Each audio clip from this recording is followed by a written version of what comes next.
Bonjour, bonsoir, bienvenue à notre deuxième partie du cours. Et alors, c'est la deuxième partie de l'histoire du management, hein? Ou du moins, on peut parler de la deuxième partie des premiers courants de pensée en management. Et là, nous avons vu la première partie. Et dans la première partie, ce qu'on a vu, c'est surtout les pairs, hein, que l'origine contemporaine du management remonte au début du XXe siècle, et avec des courants de pensée qui nous ont donné vraiment deux approches, deux écoles de gestion. C'est l'école mécaniste et l'école organique. L'école mécaniste, c'est une école qui est exclusivement penchée sur la rationalité et la rentabilité et la productivité, mais on a oublié, on a caché le facteur humain. Donc, ce qui a provoqué l'école des relations humaines ou l'école organique. C'est une école qui a considéré, qui a un point de vue plus humaniste, l'école organique. Et donc, ces deux écoles, on parle de l'école mécanique avec Fayol, Taylor, Weber, Fayol en France, Taylor aux États-Unis et Weber en Allemagne.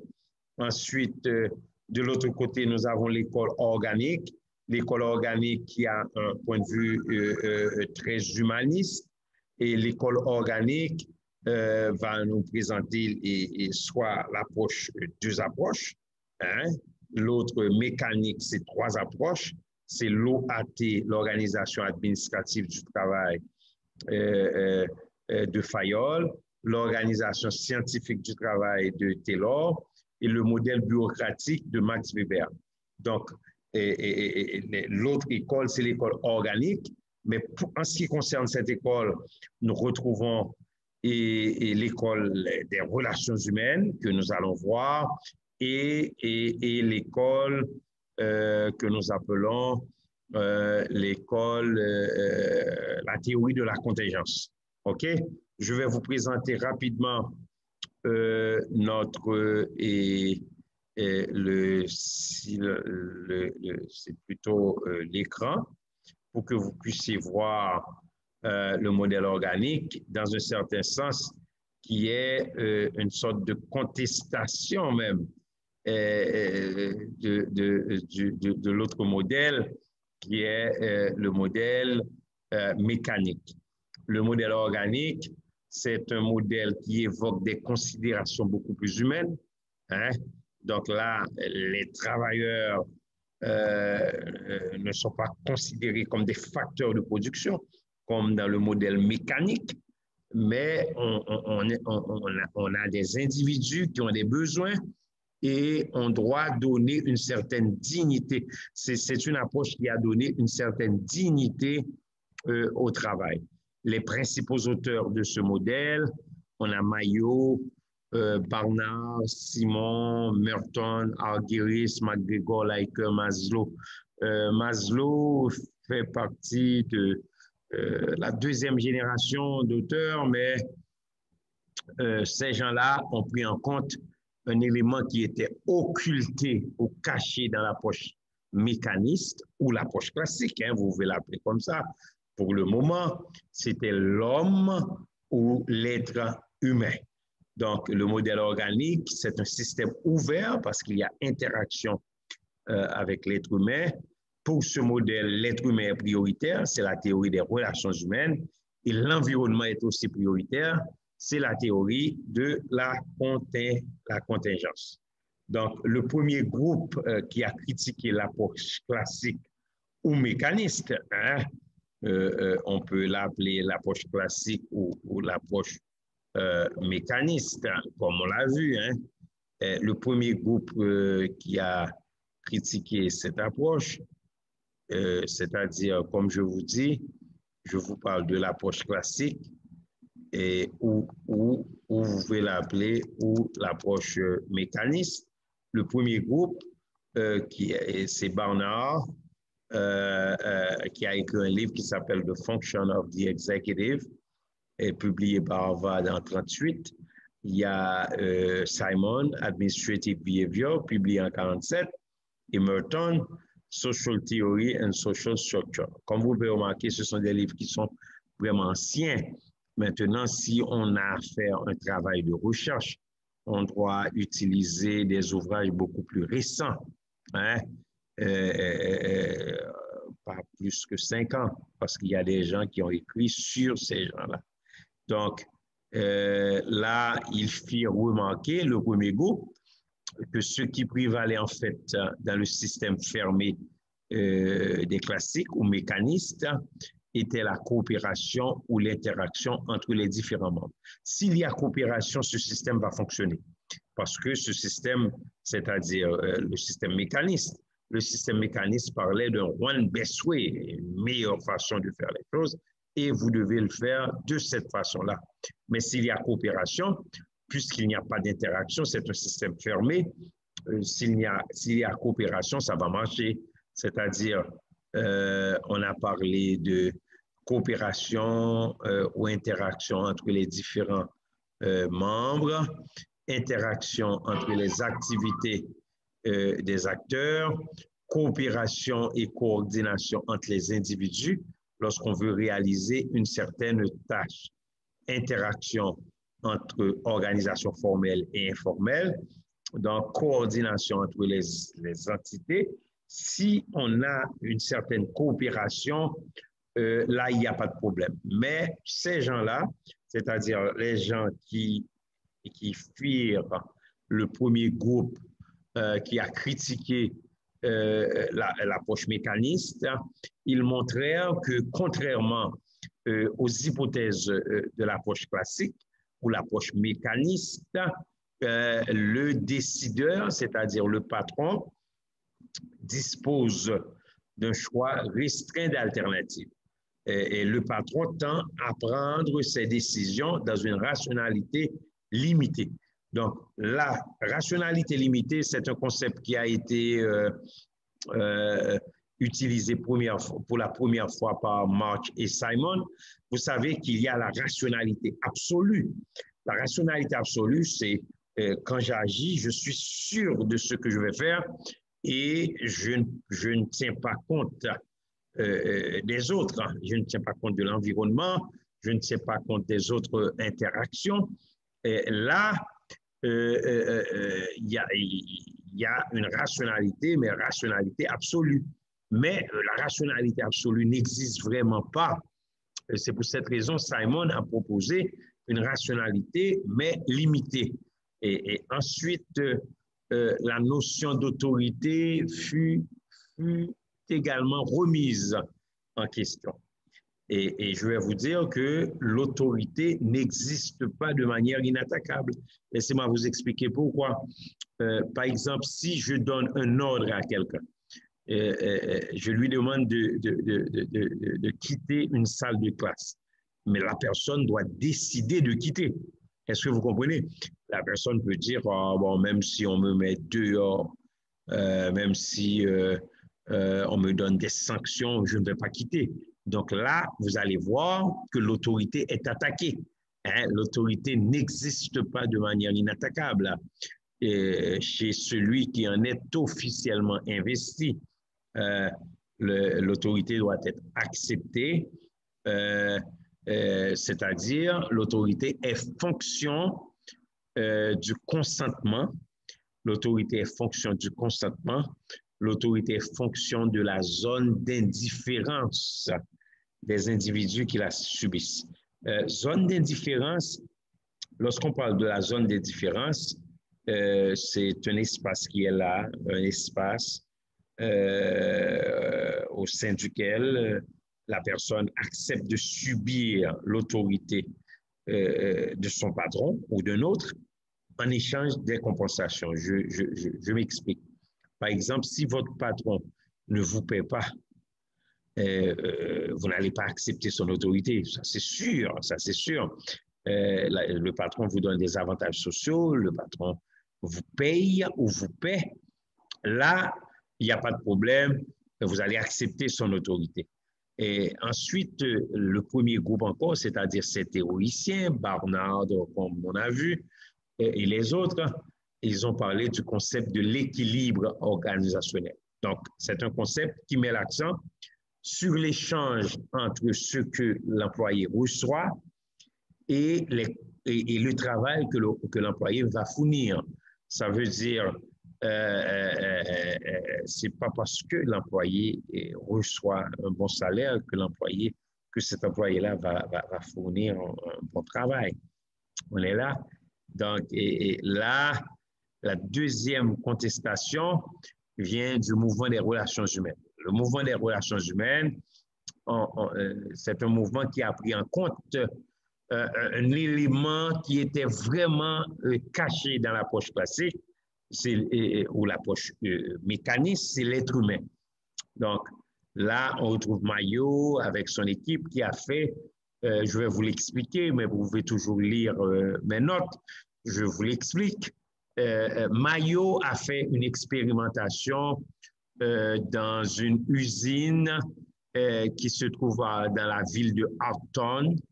Et le nom de l'usine s'appelle Société Western Electric et qui se trouve à Massachusetts, okay? C'est-à-dire à Boston. Donc, ce que Maillot a pu constater, Maillot voulait savoir est-ce que les conditions physiques avaient une importance prédominante sur la productivité des travailleurs. Ça veut dire, si vous donnez aux travailleurs de l'éclairage, un beau bureau, les facteurs physiques, même l'argent, est-ce que tous ces éléments-là avaient une influence prédominante sur la productivité des travailleurs? Mais l'expérimentation de Maillot a pu apercevoir que les conditions physiques n'avaient pas une importance prédominante sur la productivité des travailleurs, qu'au contraire, c'était le facteur social, c'est-à-dire l'être humain. Et il y a un autre psychologue qui s'appelle Triplet, qui a fait une expérience avec des cyclistes, et il a pu constater lorsque les gens sont ensemble, ces cyclistes-là courent beaucoup plus rapide. Ça, c'est le facteur, c'est la chaleur humaine, c'est le facteur social. Là, la possibilité pour les travailleurs de pouvoir établir des relations interpersonnelles et échanger entre eux dans le milieu de travail, ça exerce une influence vraiment positive, plus élevée sur la productivité que même l'argent, la rémunération. En résumé, voici ce que Maillot a conclu. Il a vu que, comme je vous l'ai dit déjà, que ce ne sont pas les facteurs matériels qui gouvernent principalement le rendement, mais des éléments de nature psychosociale, c'est-à-dire l'environnement social favorable, il y a bonne entente, cohésion du groupe, l'acceptation du travail par le groupe, les bonnes relations avec l'encadrement, c'est-à-dire vous avez un superviseur, un bon superviseur, les rémunérations non économiques, valorisation du travail, reconnaissance, satisfaction du travail, vraiment bien fait. Donc, l'une des principales conclusions des travaux de Maillot est alors que la quantité de travail accompli par un individu n'est pas déterminée par sa capacité physique, mais par sa capacité sociale, c'est-à-dire son intégration à un groupe. Donc, quelques années plus tard, on retrouve des auteurs tels que Argyris, McGregor, Leiker, Mayer. Ils ont repris certaines idées prônées par les initiateurs du mouvement des relations humaines. Et là, ce qu'ils ont fait, Leiker propose la participation des travailleurs dans la prise de décision. OK? C'est pour cette raison qu'on dit, Riker nous dit qu'on doit impliquer les gens dans toutes les décisions. C'est-à-dire même dans les décisions, même dans la formulation des règles et des politiques. Et il proposa de favoriser l'interaction entre individus en vue de faciliter la résolution des problèmes au niveau du groupe et de faire fonctionner l'organisation sur une base d'influence mutuelle. Dans un certain sens, tout ça, c'est pour dire que Likert proposa la prise de décision par un groupe. OK? Ce point de vue, c'est la prise de décision par un groupe. Là, il y a des désavantages. C'est un point de vue qui a été critiqué par plusieurs. D'abord, ça dilue souvent les responsabilités. La prise de décision par un groupe, ça dilue les responsabilités, ça coûte de l'argent. La prise de décision par un groupe coûte de l'argent et ça peut mener à un véritable étouffement des personnalités. Si dilue les responsabilités, par exemple, s'il y a plusieurs personnes qui sont sur un dossier, moi je peux dire, j'allais le faire, mais je pensais que l'autre allait également le faire, donc ça dilue les responsabilités, ça coûte de l'argent. Si on embauche plusieurs personnes, il faut payer toutes ces personnes-là et ça peut étouffer les personnalités. Par exemple, si quelqu'un est beaucoup plus influent, cette personne-là peut émettre son opinion et puis moi, je peux dire, puisque Joseph a émis son opinion, peut-être mon opinion, la mienne n'est pas...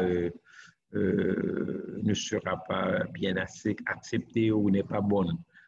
Donc, ensuite, là, la prise de décision par un groupe, c'est vrai, ça peut accroître la satisfaction, la motivation, mais c'est très hasardeux de penser que la productivité du travail en est améliorée.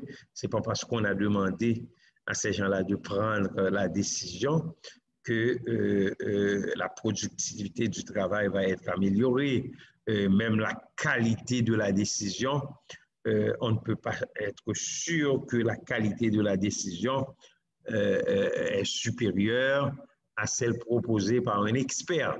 Donc, si je demande à plusieurs personnes de prendre une décision, je ne suis pas sûr, je ne peux pas être sûr que cette décision serait meilleure comparativement à une décision qui aurait été prise par un expert.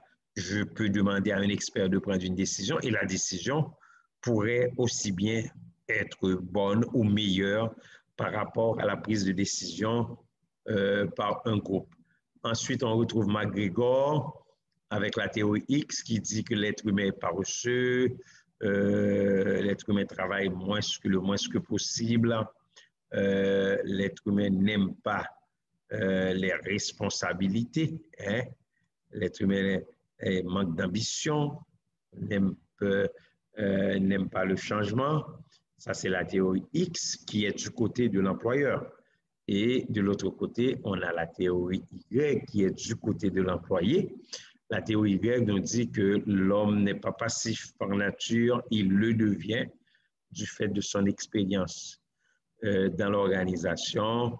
Là, tout cela pour vous dire, afin de tirer un meilleur parti de l'organisation, se doit de mettre en œuvre des méthodes et de remplir des conditions qui favoriseront la conjoncture des efforts individuels et des objectifs organisationnels. Ça veut dire la théorie X, c'est la carotte et le bâton. Hein, tu donnes la carotte aux gens, mais tu es très dur envers ces gens-là. Mais la théorie Y, c'est vraiment le contraire. C'est deux variables complètement distinctes. Donc, comme on peut remarquer, la précédente, l'approche qu'on a vue précédemment, elle ne prend pas en compte même l'approche des relations humaines, elle ne prend pas en compte l'influence réciproque qui s'exerce entre les comportements individuels et les pratiques du management.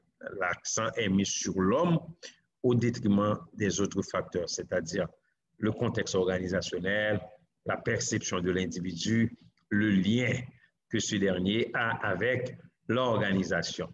Ensuite, nous retrouvons Maslow qui nous présente les besoins humains.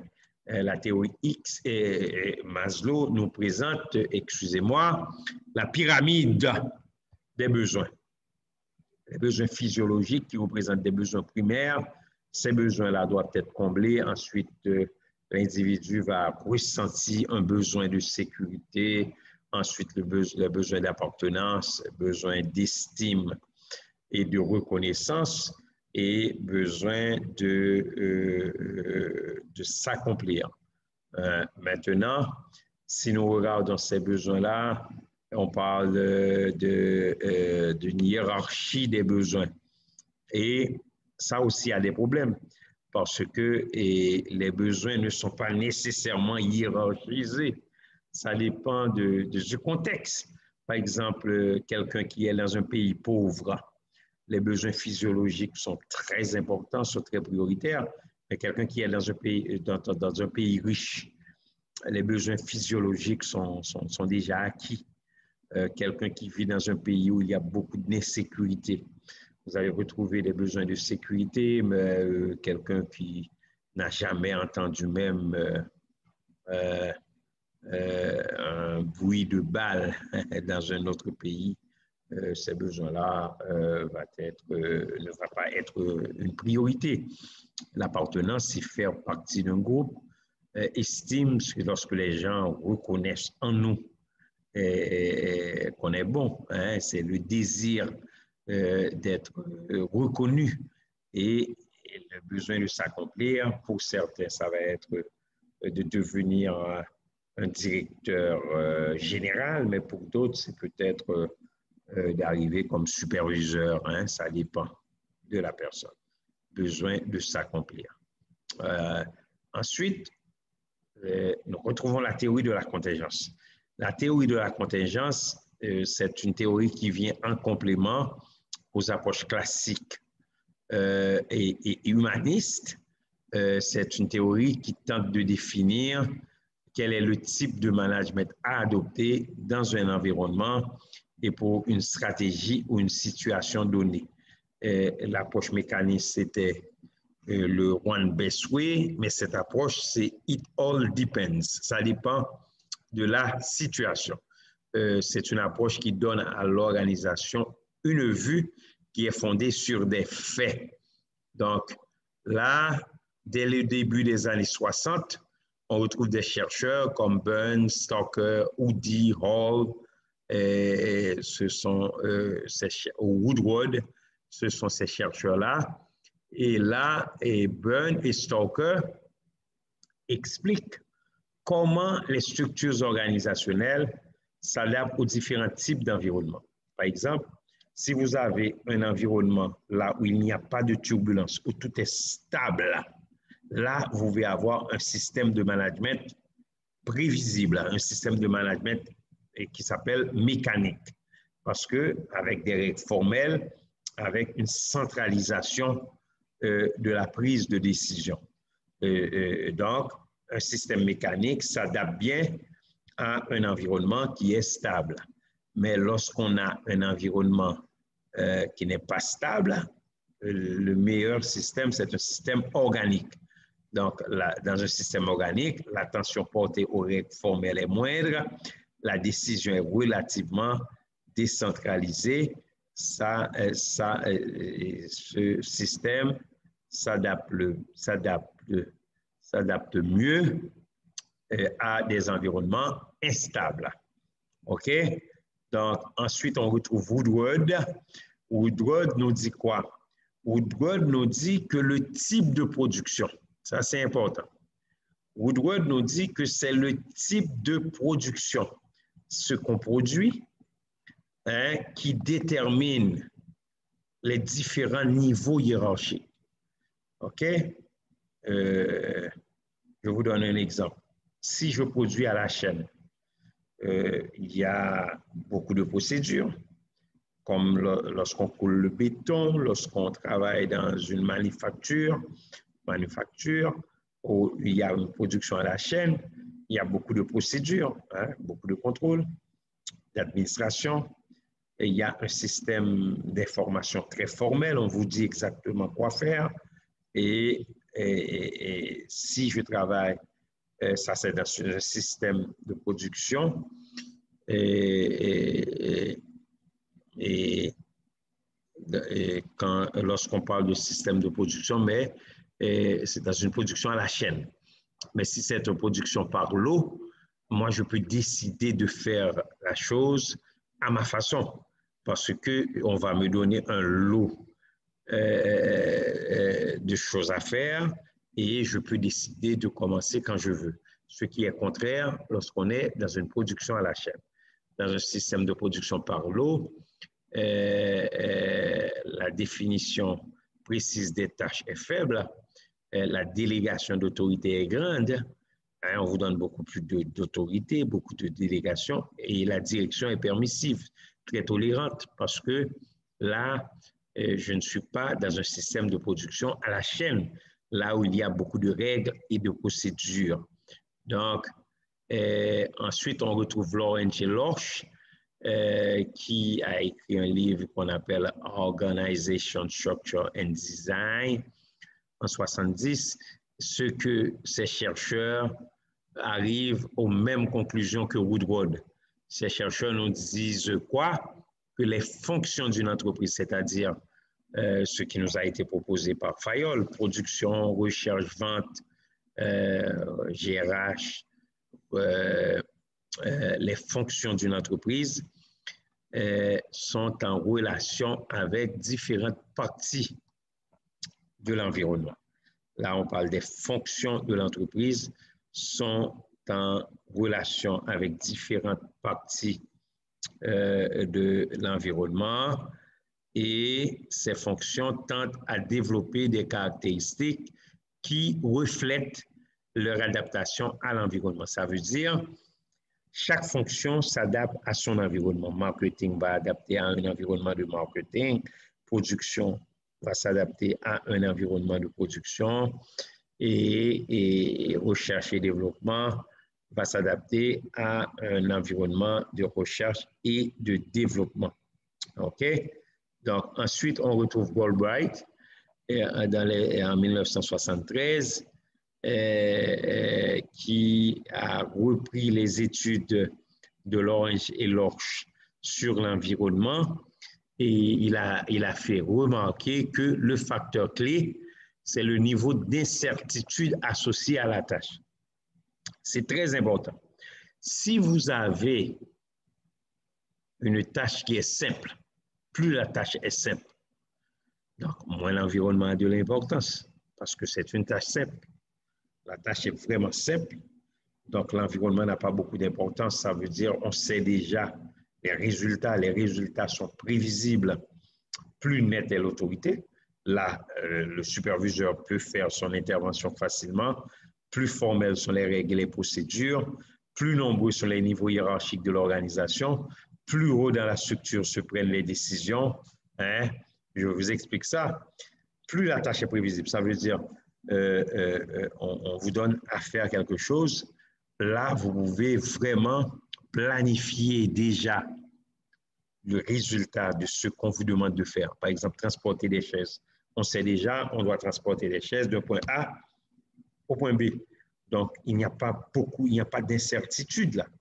Donc, plus la tâche est prévisible, ça veut dire la tâche est simple, l'environnement a moins d'importance et l'autorité est plus nette. Là, le superviseur peut venir et vous donner des instructions. Et là, plus formelles sont les règles et les procédures, et plus nombreux sont les niveaux hiérarchiques au sein de l'organisation, et plus haut dans la structure se prennent des décisions. Maintenant, si on est en face de beaucoup d'incertitudes, par exemple dans une opération de cœur, hein, un chirurgien est en train de faire une opération. Le chirurgien ne peut pas vous dire à 100% qu'il va réussir l'opération. Il peut vous dire qu'il a l'habitude de faire des opérations semblables. Ça a toujours bien été. Mais il peut y avoir des complications parce qu'il y a beaucoup d'incertitudes. Plus complexe est la tâche, plus importante doit être l'information pour prendre des décisions, plus grande est l'interdépendance entre les membres de l'organisation. Et dans une perspective vraiment différente, et depuis l'ouvrage de notre ami Chandler, hein, vous savez qu'Alfred Chandler, qui a écrit un livre qui s'appelle Les stratégies et structures de l'entreprise, qui a été publié en 1972, et alors réédité en 72, mais publié antérieurement, 10 ans plus tôt, en 62. Il y a plusieurs auteurs qui ont dit tout simplement qu'à une stratégie donnée devait correspondre à une structure. Donc, la structure, une structure pour une stratégie, et plus généralement un système de management. Et c'est ainsi que l'auteur contemporain, très contemporain, Henry Mintzberg, qui est encore vivant, on est en 2020, il est encore vivant, il enseigne à l'université McGill à Montréal. Il a suggéré une stratégie agressive du type entrepreneur doit correspondre à un processus de décision flexible et des procédures souples. Ça veut dire une stratégie du type entrepreneur, you don't plan.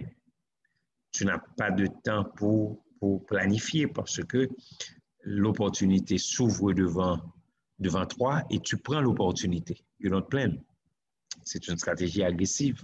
Ça correspond à un processus de décision vraiment flexible. Ça correspond à des procédures beaucoup plus souples. Hein? Et en revanche, une stratégie planifiée, you must plan. Hein? Et là, vous avez le temps. Ça demandera une prise de décision très formalisée.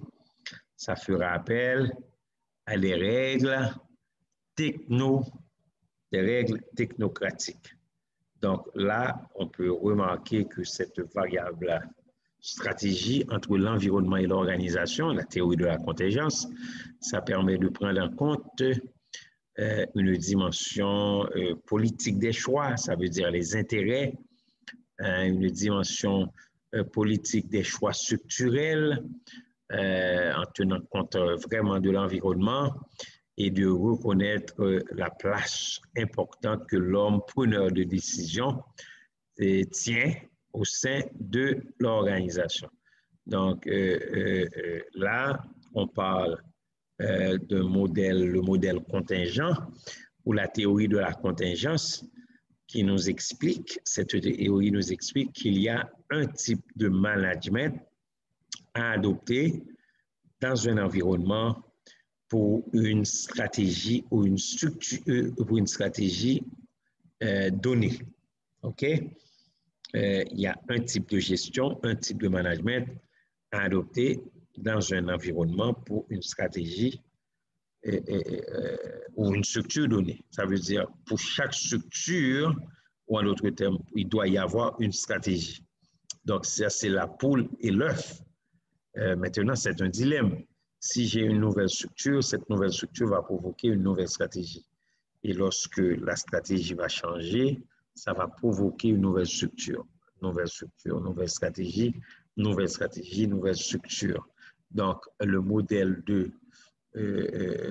ou la théorie de la contingence, qui, dans un certain sens, a apporté une solution nouvelle, et parce que ce n'est pas comme le modèle mécanique ou le modèle classique qui parlait d'un one best way, hein, parce que le modèle mécanique parlait d'un one best way, c'est-à-dire une meilleure façon de faire de la gestion, mais plutôt it all depends, ça dépend de la situation. Donc, je vais m'adapter en fonction de la situation. Ça me dit également qu'il n'y a pas de baisse, de meilleure façon de faire de la gestion. Il y a de bonnes façons, de très bonnes façons. Il n'y a pas de meilleure, il n'y a pas de gestion universelle, mais je dois m'adapter en fonction de la situation. Je suis en face d'un problème, je vais m'adapter en fonction du problème. Donc, le modèle contingent ou la théorie de la contingence, qui est également appelée, on peut aussi l'appeler la théorie situationnelle. Hein, la théorie situationnelle, pour chaque situation, il y a une façon de procéder. Donc, c'est un point de vue très relativiste. OK? Tout est relatif à. OK? Donc, le modèle contingent, c'est un système ouvert. Pour ce modèle, l'environnement est prioritaire. Pour le modèle mécaniste, c'est un système fermé. Et pour ce qui est prioritaire, c'est la productivité, l'efficacité, le rendement. Mais pour le modèle contingent, c'est un système ouvert. La priorité est l'environnement. Et aussi, pour la théorie des relations humaines, c'est aussi un système ouvert. La priorité pour la théorie des relations humaines, que nous avons vu au début de cette présentation, la priorité, c'est l'être humain. Merci beaucoup. Et la théorie de la contingence donne à l'organisation une vue nouvelle, une vue qui est mieux fondée sur les faits. Donc, merci en ce qui concerne la théorie et la contestation même de la théorie mécaniste. Merci. Maintenant, on a commencé la théorie mécaniste, c'est au début du siècle. Hein. Il y a eu deux guerres au début du siècle, la Première Guerre mondiale et la Deuxième Guerre. Et pendant la Première Guerre, pendant la guerre, les gens restent à la maison. C'est un fait. Donc, l'économie, là, l'économie n'est pas est stable. Ou en d'autres termes, l'économie ne fonctionne pas. Hein? Mais après la guerre, les gens sortent. OK? C'est la même chose. C'est pour cette raison qu'on a parlé de baby boomers. Ça veut dire qu'il y a eu beaucoup de bébés pendant la période de la guerre. Là, on est au début du siècle et on a vu toutes ces théories à partir du début du siècle, etc. Et là, on arrive, on a contesté un peu dans les années 60 la théorie des relations humaines et la théorie de la contingence. Là, on est en 1980 maintenant. Et en 1980, nous retrouvons ce que nous appelons les maîtres à penser des années 1980.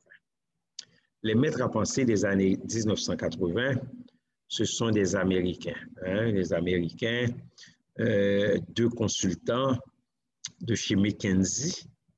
McKinsey, c'est une firme de consultation qui se trouve encore à Boston, dans l'État de Massachusetts. Et leur nom, c'est Tom Peters et Robert Waterman. Et ces gens-là ont pu observer une soixantaine de firmes performantes et ont mis à jour les conditions du succès de ces entreprises. Ce qui est important, c'est de savoir que ces auteurs, ce qu'ils ont dit, ils ont dit que le succès ne dépend pas uniquement de la qualité des choix stratégiques que nous faisons. Et des fois, on fait des choix et on s'attend à avoir les résultats. Mais le succès ne dépend pas uniquement de ça. Le succès dépend du résultat des interrelations entre plusieurs facteurs stratégiques, plusieurs variables qui sont interdépendantes. Et ce monsieur-là, il les ont appelés, ces facteurs, les 7 S. Il y a la stratégie. Les 7 S, c'est surtout en anglais, strategy, la stratégie, la structure, structure, les systèmes, le style, le staff, les hommes et les femmes, les valeurs partagées et le savoir-faire. Regardez. Et, en d'autres termes, ces auteurs sont en train de nous dire, pour qu'une entreprise fonctionne bien, ça prend une stratégie, ça prend un plan. On détermine cette stratégie-là qui va se cristalliser à travers la mission, la vision, les objectifs. Et stratégie, il ne suffit pas d'avoir une stratégie, mais ça prend une structure. La structure, c'est là où on va opérationnaliser la stratégie. Ça prend une structure. La structure, c'est le mode d'agencement, comment l'entreprise est agencée, comment l'entreprise est fixée, est arrimée, comment l'entreprise va être capable d'opérationnaliser la stratégie avec les gens qui font partie, qui habituellement, on voit l'organigramme, mais l'organigramme, c'est le dessin de cette organisation-là. Donc, on regarde la structure et il ne suffit pas d'avoir une stratégie et une structure, mais il faut regarder les systèmes de gestion. Quel système qu'on va utiliser? Il faut regarder ça. Comment je vais faire ça? Je vais faire fonctionner mon entreprise. Comment je vais mettre les choses ensemble. Et c'est le système, un ensemble d'éléments qui sont en corrélation, qui sont en interaction et qui forment un tout. Il ne suffit pas d'avoir un système, mais je dois avoir un style de management. Est-ce que c'est un management autoritaire qui n'est pas bon du tout, mais un management participatif? Ensuite, il ne suffit pas d'avoir tout ça. Je dois avoir un staff compétent, un staff des hommes et des femmes qui vont me permettre d'agir. Je dois avoir un staff qui est là. Il ne suffit pas d'avoir un staff avec moi. Je dois partager des valeurs. Les valeurs partagées. Ensuite, quelles sont les valeurs qui sont partagées? Les valeurs chrétiennes, les valeurs éthiques, les valeurs morales. Et ensuite, le savoir-faire. Savoir-faire technologique, savoir-faire administratif, savoir-faire commercial. Et qu'est-ce que l'entreprise sait faire, s'en tenir à ce que l'entreprise sait faire. Donc, il n'y a pas d'ordre préférentiel parmi ces facteurs ou ces variables. La réussite de l'entreprise suppose qu'on tienne compte de chacune d'entre elles de façon interdépendante lors de la prise de décision. Donc, c'est les 7 S. Strategy, structure, system, style, staff, shared values, skills. En français, stratégie, structure, système, style hommes et femmes ou staff. On utilise ce concept en français aussi, c'est un anglicisme. Et les valeurs qui sont partagées. Et je termine avec le savoir-faire. Maintenant, ces gens-là ont mis en place, ont proposé les 7 S. Ces gens-là nous disent qu'il ne suffit pas d'avoir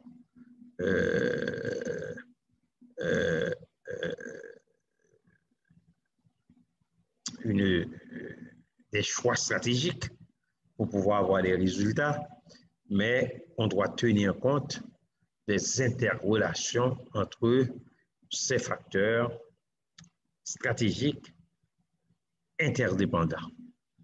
Et cette même étude que les deux auteurs, c'est-à-dire Tom Peters et Robert Waterman, cette même étude leur a permis de dénoncer les 8 secrets de l'excellence. D'abord, il y a le parti pris de l'action. Ça veut dire le management doit être un management d'action. Si vous regardez dans la définition globale du management, vous allez retrouver ces 4 verbes d'action: planifier, organiser, diriger, contrôler. Le management ne subit pas l'action. Le management, vous n'allez jamais retrouver des verbes comme être, paraître, devenir, demeurer, rester, sembler, qui sont des verbes d'état, mais c'est plutôt des verbes d'action. Le parti pris de l'action. Hein? Ensuite, il faut rester à l'écoute du client. Hein? Il y a des gens qui disent que le client est roi, oui. Il faut écouter le client, même si on n'est pas d'accord avec le point de vue du client. Il faut l'écouter parce que ça peut vous aider dans votre prise de décision et le contraire peut être méface. Si vous ne l'écoutez pas, si vous n'écoutez pas le client, ce même client peut aller aller témoigner de façon négative en de votre entreprise. Hein?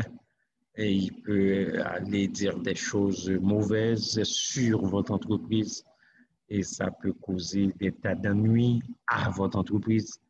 Donc, il faut rester à l'écoute du client. Ensuite, il faut favoriser l'autonomie et l'esprit novateur. L'employé rentre, l'employé doit avoir la formation nécessaire, l'accompagnement nécessaire pour que l'employé devienne autonome. Et lorsque l'employé est autonome, cet employé-là va avoir l'opportunité d'innover. Hein, ça veut dire cet employé peut aider l'entreprise à aller de l'avant, à avoir un avantage concurrentiel sur les autres. Vous savez que actuellement, à cause de la compétition, la concurrence, on parle d'un esprit novateur. À cause de la concurrence, il faut innover si on veut avoir un avantage sur les autres. C'est faire des choses que les autres ne peuvent pas faire, ou s'ils essayent de faire ces choses-là, ça va leur coûter trop. Donc, ils abandonnent. Ensuite, asseoir la productivité sur la motivation du personnel. On dit souvent, les gens qui sont motivés travaillent mieux. Okay, sont beaucoup plus productifs. Et ensuite, il faut se mobiliser autour de la valeur qui est importante pour l'organisation, la valeur clé, et s'en tenir à ce que l'on sait faire. Sixièmement, s'en tenir à ce que l'on sait faire. Ça veut dire, même si on peut faire d'autres choses, hein, il y a d'autres choses qu'on peut faire, mais il faut s'en tenir à notre métier, à notre savoir-faire, le savoir-faire technologique, commercial, etc. Il faut s'en tenir à ce que l'on sait faire. Et septièmement, on ne doit pas avoir plusieurs niveaux hiérarchiques. Il faut préserver, si on peut, le plus que possible, préserver une structure simple et légère. La structure doit être simple et légère. Et huitièmement, allier souplesse et rigueur. Des fois, on est souple, des fois, on est rigide. OK? Il faut faire un alliage entre la rigidité et la souplesse. Donc, c'est ça, c'est ce que je voulais vous dire en ce qui concerne l'origine contemporaine du management, qui remonte au début. On a eu deux interventions. La première intervention, on a parlé de cette origine qui remonte au début du XXe siècle, avec deux approches. L'approche mécaniste, on a vu, et l'approche organique. L'approche mécaniste, de cette approche ou de cette école ou de ce paradigme, on a eu trois écoles ou trois approches. C'est l'OAT, l'Organisation administrative du travail de Fayol, le français, l'Organisation scientifique du travail de Taylor, l'américain, et le modèle bureaucratique de Max Weber, qui est un Allemand. Et moi, je dis souvent, Dieu était dans le détail parce que ces gens-là ont travaillé de façon parallèle, chacun dans son pays respectif, et ils ont pu travailler pour nous donner la théorie classique ou la théorie mécaniste. Mais c'est une théorie qui est basée exclusivement sur la productivité, sur la rentabilité, et on a mis de côté tout simplement le facteur humain. C'est cette théorie-là que nous appelons le One Best Way. De l'autre côté, on a une autre approche, dans un certain sens, qui conteste l'approche mécaniste. C'est cette approche-là, les deux grandes approches du XXe siècle, et c'est l'approche organique. L'approche organique, c'est une approche qui a un point de vue plus humaniste. D'abord, on a développé la théorie des relations humaines qui priorise l'être humain avec Mayo, Maslow, Herzberg, etc. Mais ces gens-là ont priorisé l'être humain. OK? Donc, mais ils ont omis d'autres facteurs. OK? Par exemple, il y a eu Likert qui proposa de favoriser la participation de l'être humain dans toutes les décisions, même dans les règles, dans les politiques. Mais ce qui n'est pas tout à fait quelque chose qu'on peut faire dans toutes les situations.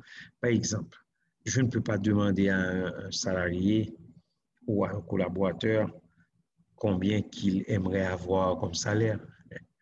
Hein? Donc, Likert a proposé ça. Mais il faut dire que la théorie des relations humaines a priorisé l'être humain.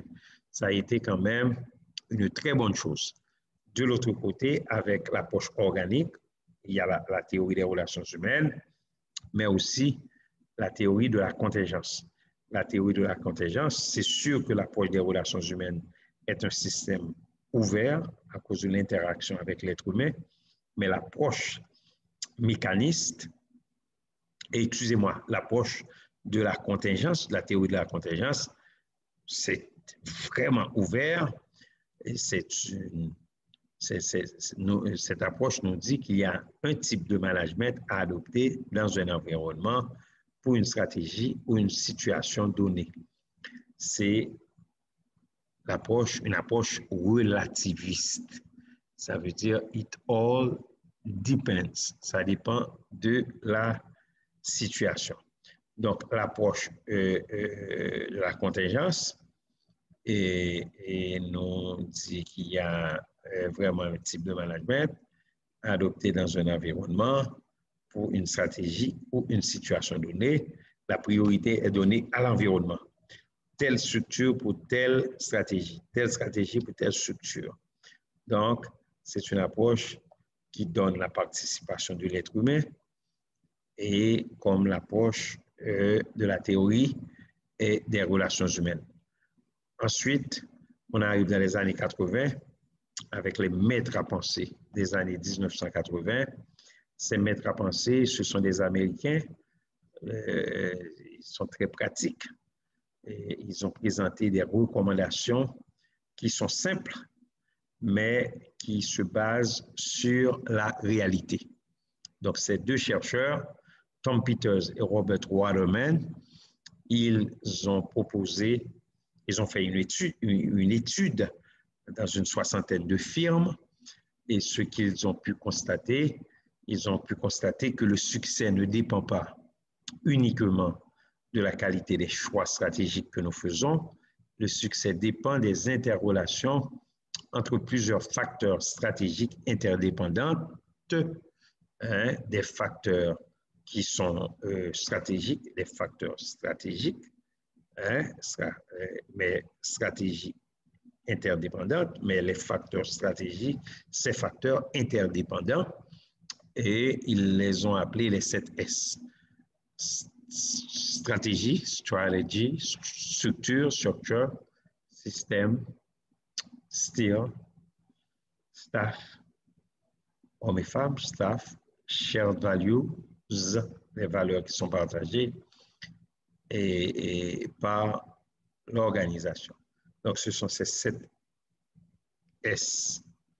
Et cette même étude a conduit ces deux auteurs, c'est-à-dire Tom Peters et Robert Waterman, ces gens-là qui sont des Américains du firme McKinsey, et ils ont proposé les 8 secrets de l'excellence.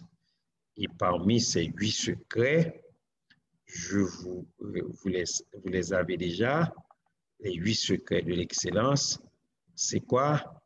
C'est le parti pris de l'action. Ça veut dire, je mets l'accent sur l'action, le parti pris de l'action. On est là. Donc, c'est ça. Et rester à l'écoute des clients. Favoriser l'autonomie et l'esprit novateur. Asseoir la productivité sur la motivation du personnel. Se mobiliser autour d'une valeur clé. S'en tenir à ce que l'on sait faire. Préserver une structure simple, mais légère, allier souplesse et rigueur. Merci beaucoup. Au revoir et à bientôt. Clébert Jean-Charles vous a parlé.